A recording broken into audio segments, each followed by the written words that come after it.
সরকারের প্রজ্ঞাপন জারির পরে আপিল বিভাগের রায় নিয়ে প্রতিক্রিয়া জানাবে বৈষম্য বিরোধী ছাত্র আন্দোলন। তাদের অন্যতম সমন্বয়ক সার্জিস আলম আরও জানান, ৮ দফা দাবি না আদায় হওয়া পর্যন্ত আন্দোলনে থাকবেন তারা। সরকারি চাকরিতে কোটা পুনর্বহাল করে হাইকোর্টের রায় আপিল বিভাগে বাতিলের পর টেলিফোনে তিনি কথা জানান। এখন জন্ম সনদ দিয়ে খোলো বিকাশ স্টুডেন্ট অ্যাকাউন্ট, নিজের বিকাশ নিজে কর। আন্দোলন চলাকালে নাশকতার সঙ্গে শিক্ষার্থীরা জড়িত নয় বলেও দাবি করেন তিনি। এর আগে শুক্রবার রাতে আইনমন্ত্রী, শিক্ষামন্ত্রী ও তথ্য প্রতিমন্ত্রীর সঙ্গে কথা বলেন বৈষম্য বিরোধী ছাত্র আন্দোলনের ৩ সমন্বয়ক সার্জিস আলম, হাসনাত আব্দুল্লাহ, হাসিব আল ইসলাম। তদন্ত সাপেক্ষে আন্দোলনে প্রাণহানির ঘটনায় দায়ীদের বিরুদ্ধে মামলা ও দ্রুত বিচার নিশ্চিতের দাবি করেন তারা।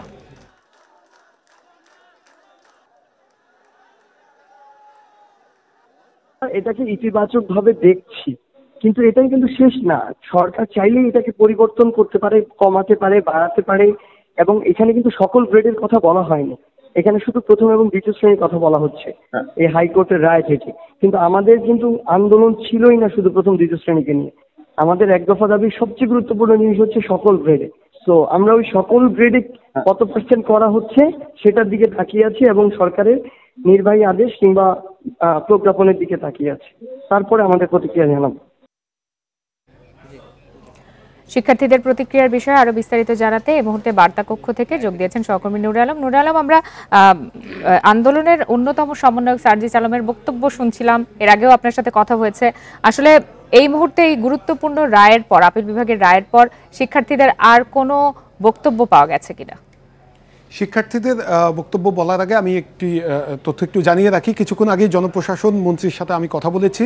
তিনি যেটি বলেছেন যে তারা সব ধরনের প্রস্তুতি নিয়ে রেখেছেন।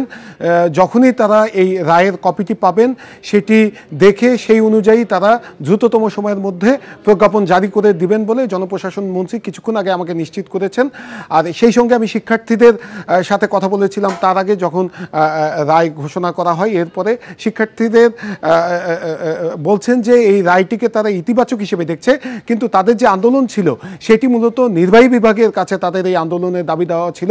তাই যতক্ষণ পর্যন্ত নির্বাহী বিভাগ থেকে প্রজ্ঞাপন দেয়া না হবে ততক্ষণ পর্যন্ত তারা আনুষ্ঠানিক কোনো প্রতিক্রিয়া জানাবেন না।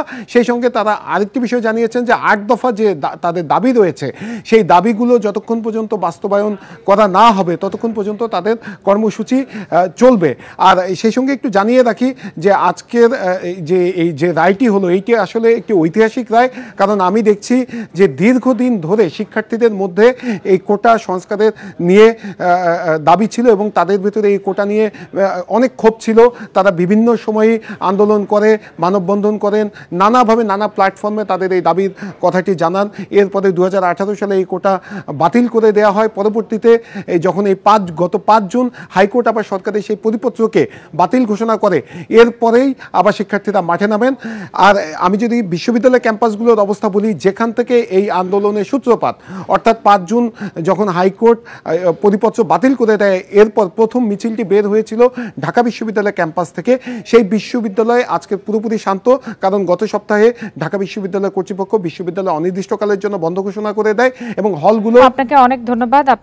আমরা পরবর্তীতে নিশ্চয়ই আপনার সাথে আবারও এই সার্বিক অগ্রগতি নিয়ে জানার চেষ্টা করব।